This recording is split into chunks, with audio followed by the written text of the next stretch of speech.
ہو جاتا ہے تو صلوات بھیجتے ہیں محمد والے۔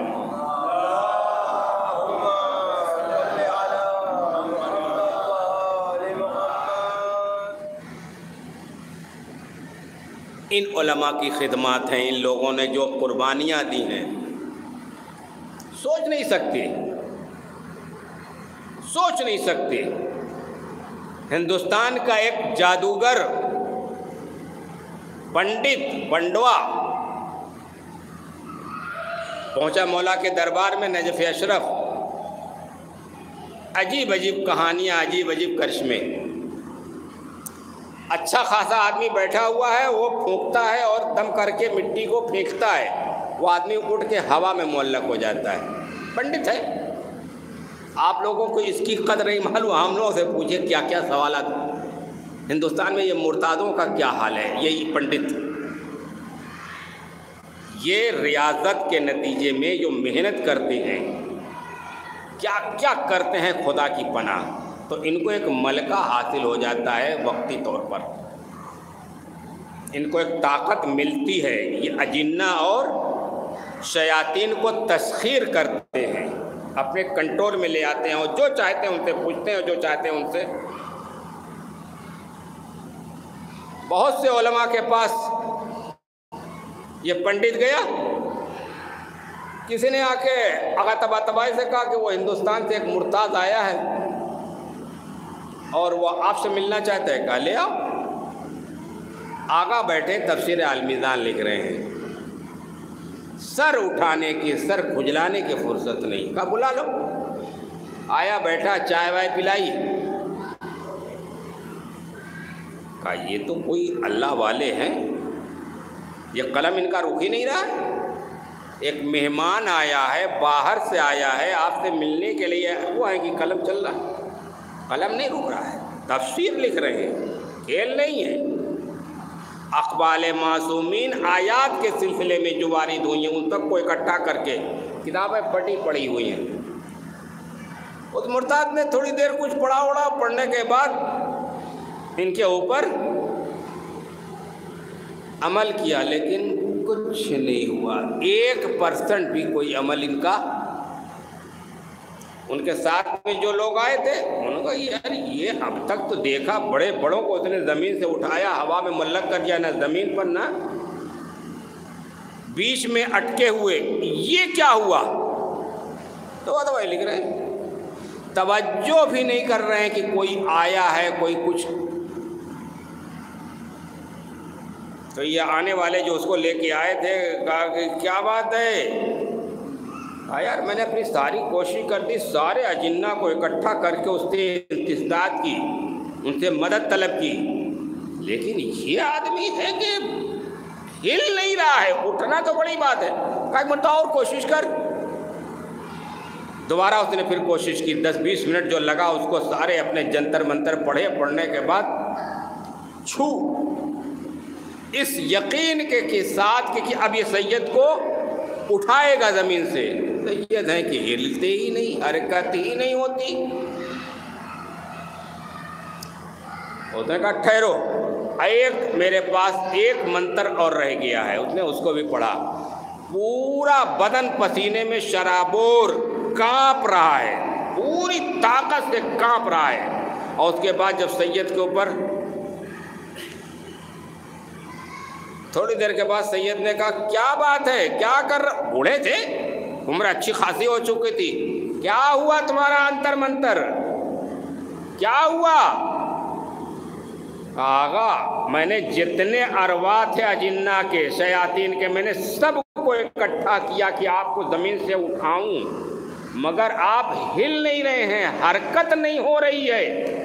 کہا دیکھیے جو میں لکھ رہا ہوں نا، پوری دنیا کی طاقت اگر اٹھ کے آئے اور مجھے چاہے کہ یہ اٹھا لے، تو تم کیا، تمہارے جیسے تمہارے استاد اور سارے شیاطین، سارے اجنہ، سارے جنات مل کے مجھے ہلا نہیں سکتے، یہ میرا قلم رک نہیں سکتا۔ صلوات بھیجتے ہیں محمد والے محمد۔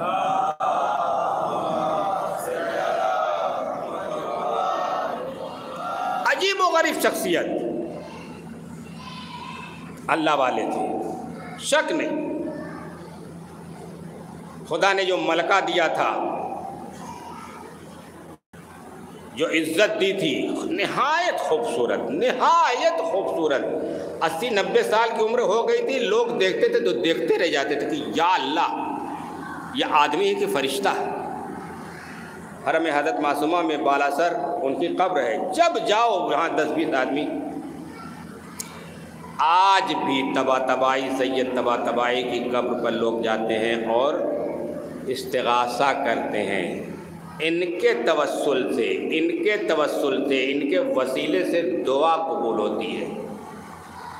کیوں؟ دین کی خدمت کی، دین کو پہچنوایا، دین کو آگے بڑھایا. اور ہم دین پر عمل کرنا تو درکنار، دین کے بارے میں شک و شبہات میں مبتلا ہو جاتے ہیں، مذاق اڑاتے ہیں دین کا. ایسا نہیں ہے. یہ مجالس کیا ہیں؟ ماتم، سینہ دنی، مرثیہ خوانی، نوحہ خوانی، یہ کیا دین ہے؟ عین دین ہے. جسے یقین نہ آئے میں روایت دکھاتا ہوں، کتابوں موجود ہے، جا کے دیکھ لیں. امام علی رضا علیہ السلام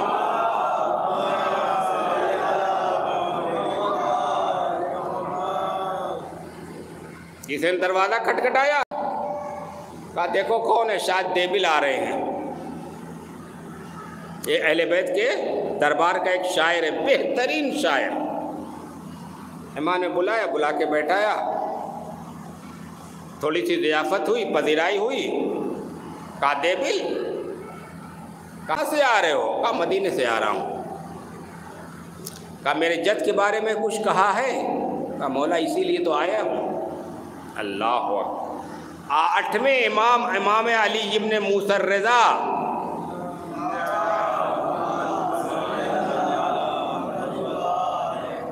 بابا بلند نعرہ صلوات.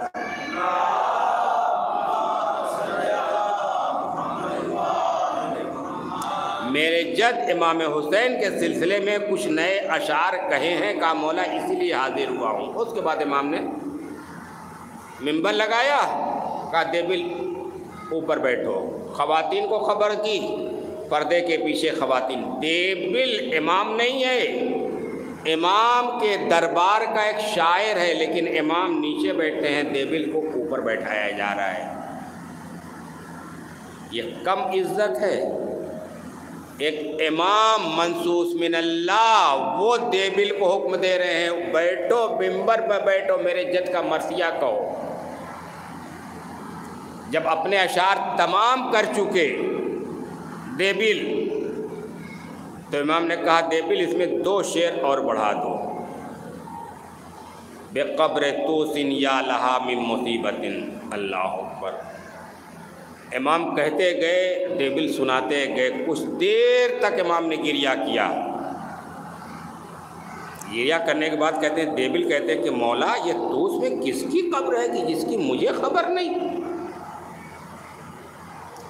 یہ توس اس وقت کا توس، آج کا خراسان مشہد امام رضا کا یہ مشہد میں، یہ توس میں کس کی قبر ہے کہ مجھے خبر نہیں؟ کہا میری قبر ہے، میری قبر بنے گی، میری قبر بنے گی. مجھے مامون شہید کرے گا، زہر دم سے شہید کرے گا. عموماً آج کی تاریخوں میں جناب حر کا مصائب پڑھا جاتا ہے. میں اپنے اس سلسلے کو وہیں روکتا ہوں، انشاءاللہ پھر کبھی آگے بڑھاؤں گا. جناب حر کیا تھے؟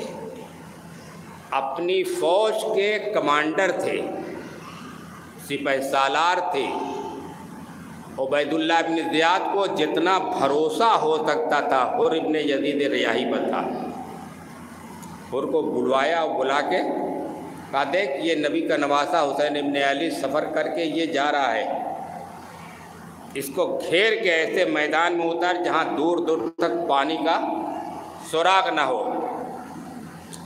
25-30 ہزار کا لشکر حر لے کے چل رہے ہیں. کچھ دور پہنچنے کے بعد امام کا قافلہ دور سے چل رہا ہے، حر کا کاروان دور سے چل رہا ہے. دونوں میں فاصلہ. ایک ایسے میدان میں، بیابان میں، صحرا میں پہنچے جہاں حر کے پاس پانی کا سارا ذخیرہ ختم ہو گیا. آدمی آتا ہے امام حسین کے لشکر کی طرف، پیاسا ہوا ہے، زبان نکلی آ رہی ہے. امام نے کہا دیکھو یہ بلاؤ کون ہے؟ کہا یہ ہمارے مخالف کے لشکر کا آدمی ہے۔ کہا کیا بات ہے؟ کہا پانی نہیں مل رہا ہے، اس کو پانی کی تلاش ہے، بلاؤ۔ کئی مشقیں جو امام کے ساتھ تھیں سب اٹھا کے اس کو دے دیا۔ حر آ پہنچا، زبان منہ سے نکلی ہے، پیاس اور تشنگی کا غلبہ ہے۔ کہا حر، کہا میں مجبور ہوں فضل رسول۔ جناب عباس نے کہا جتنا پانی اس کو مل سکے اس کو دے دو۔ سارا خزانہ جتنا ہمارے پاس ذخیرہ تھا جناب عباس نے لا کے حر کے سامنے مشکیزیں رکھ دیے۔ خود امام حسین نے اٹھے اور اپنے ہاتھ سے لشکر کو سیراب کیا۔ سخی ابن سخی کریم کا بیٹا ہے، کسی کی پیاس کو برداشت نہیں کر سکتا۔ دشمن صحیح، مخالف صحیح، جان کا دشمن صحیح، لیکن پیاسا برداشت نہیں ہے۔ حر کا لشکر سیراب ہوا، حر چلا گیا، لیکن کہتے ہیں نیکی کبھی نہ کبھی کام آتی ہے۔ کسی کے ساتھ بھی نیکی کرو گے تو ایک نہ ایک دن وہ نیکی تمہارے کام آئے گی۔ عاشور کا میدان، کربلا کا گھمسان کا رن، 8 محرم کی شام کو حر پشو پیش میں پڑا ہوا ہے۔ سمجھ میں نہیں آ رہا ہے رسول کے اولاد سے جنگ کرے یا حکومت۔ عبید اللہ ابن زیاد نے حر کو اتنا دباؤ میں رکھا تھا کہ خبردار خبردار کوئی ایک آدمی حسین بن علی کی طرف نہ جانے پائے۔ 9 کی رات گزری، نصف شب ہوئی، یہ بیٹھا ہوا ہے اپنے خیمے میں۔ ایک مرتبہ اس کو نیند آتی ہے، فرآ فی المنام، خواب دیکھتا ہے، اخیر بین الجنت والنار، میں کہاں کھڑا ہوں، ایک طرف جنت ایک طرف جہنم، بیچ میں کھڑا ہوں، کدھر جاؤں یہ فیصلہ کرنا میرے لیے مشکل ہے۔ اگر فرزند رسول کے خون سے میں اپنے ہاتھ کو رنگین کرتا ہوں تو میری جگہ جہنم ہے، اور اگر میں ابن زیاد کے حکم کی تعمیل کرتا ہوں تو میری دنیا بدل جائے گی، لیکن کل قیامت میں رسول کو میں کیا جواب دوں گا؟ سوچتا رہا۔ صبح عاشور نمودار ہوئی، اس نے ہمارے ساتھ کو بلایا، کہا یہ بتاؤ حسین ابن علی سے جنگ کے بارے میں کوئی دوسرا راستہ ہے؟ کہا نہیں، اگر یہ بیعت کر لیتے ہیں یزید کو تو ہمیں کوئی لینا دینا نہیں، اگر یزید کی بیعت نہیں کرتے تو ہم ان سے جنگ کریں، ان کا سر کاٹ کے کوفے دمشق بھیجنا ہے۔ انہوں نے کہا عبید اللہ کیا سوچ رہا ہے، یہ فرزند رسول ہے، یہ نبی کا بیٹا ہے۔ کہا حر میں تم کو اتنے دن سے لے کے لشکر کے ساتھ چل رہا ہوں اور اب تم حسین کی طرفداری کر رہے ہو۔ کہا تو سن، میرا بھی فیصلہ سن لے، میں جا رہا ہوں حسین کی طرف۔ اللہ اکبر، میں حسین کی طرف جا رہا ہوں، اگر روک سکتا ہے تو روک لے۔ فوج کا سپہ سالار، فوج میں اتنا دم نہیں ہے کہ فوج کے سپہ سالار سے نبرد آزمائی کر سکے۔ اتنی بیٹے کو آواز دی، کہا بیٹا میرے ساتھ چل۔ بعض مقامات نے لکھا کہ اپنے ہاتھوں کو باندھ دیا، بیٹے سے کہا میرے دونوں ہاتھوں کو باندھ دو، میں بہت بڑا مجرم ہوں، میں بہت بڑا خطا کار ہوں۔ امام حسین اپنے خیمے کے دروازے پر بیٹھے تھے، دیکھا ایک گھوڑ سوار بڑی تیزی سے چلا آ رہا ہے۔ عباس سے کہا بڑھ کے دیکھو کون ہے۔ جناب عباس گئے، کیا بات ہے؟ کہا میں فرزند رسول سے ملاقات کرنا چاہتا ہوں۔ کہا ٹھہرو، ہم اپنے آقا سے اجازت لے لیں پھر تم کو جواب دیں گے۔ جناب عباس آئے امام حسین کے پاس، کہا کیا بات ہے؟ کہا حر ابن یزید ریاحی آپ سے ملنے کے لیے آنا چاہتا۔ کہا بلا لو۔ مقاتل نے لکھا ہے کہ امام حسین نے جب دیکھا حر شرمندہ، ہاتھ بندھا ہوا، نہ تلوار ہے نہ درع ہے نہ خوت ہے، بالکل سرتاپا، لباس سے اسلحے جنگ کی نام کی کوئی چیز ان کے ساتھ نہیں ہے۔ اٹھ کے حر کا استقبال کیا، اپنے پہلو مٹایا۔ امام حسین نے جناب حر کو اپنے پہلو مٹایا۔ حر کیا بات ہے؟ کہا مولا میں شرمندہ ہوں، میں خطا کار ہوں، میں آپ کو گھیر کے اس بیابان اس جنگل میں لے کے آیا ہوں، حلی التوبہ، کیا میرے لیے توبہ کا کوئی راستہ ہے؟ شفیع مذنبین امام حسین سے کہہ رہا حر کیا میری توبہ قبول ہو سکتی ہے؟ امام حسین نے حر کو گلے سے لگایا، کہا حر تیری ماں نے تیرا نام حر رکھا ہے، تو دنیا میں بھی حر ہے، آخرت میں بھی حر ہے۔ ایک مرتبہ ہاتھ کو جوڑ کے حر نے کہا مولا میں نے خطا کی تھی، غلطی کی تھی، بچوں کے ساتھ آپ کو گھیر کے بے آب و گیا میدان کربلا کے بیابان میں لے کے آیا ہوں، چاہتا ہوں کہ سب سے پہلے آپ کے اوپر اپنا سر نثار کروں، مجھے اجازت دے دیے کہ سب سے پہلے میں آپ کے جد سے سیراب ہونا چاہتا ہوں۔ بیٹے نے باپ کے قدموں کو پکڑا، بابا پہلے مجھے اجازت دیجئے میں میدان میں جاؤں۔ امام حسین نے بھی ہاں کہا، حر تیرا بیٹا جوان بیٹا پہلے اس کو جانے دے۔ امام حسین نے حر کے بیٹے کو میدان کی طرف روانہ کیا۔ تھوڑی دیر کے بعد حر کے بیٹے نے آواز دی، السلام علیکہ یا ابا عبداللہ، مولا میرا سلام آخر قبول کیے۔ امام حسین کے ساتھ ساتھ جناب حر بیٹے کی تلاش میں چلے، آخر میں پہنچ کے دیکھا بیڑیا لگڑ رہا، جوان بیٹا خون میں غلطاں ایڑیاں لگا رہا ہے۔ جوان کے لاشے کو اٹھا کے حر نے چاہا امام حسین کے خیمے کی طرف چلے۔ امام حسین نے روکا، حر تیرے جیسا بوڑھا جوان اولاد کا لاشا نہیں اٹھاتا۔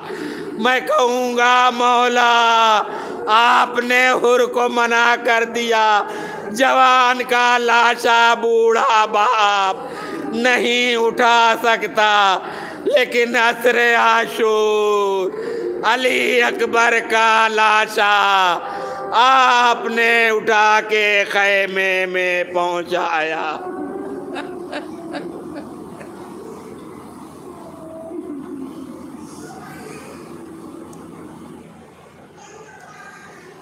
سیعلم الذین ظلموا ای منقلب ینقلبون۔ یا حسین یا حسین، ماتم حسین، یا حسین یا حسین۔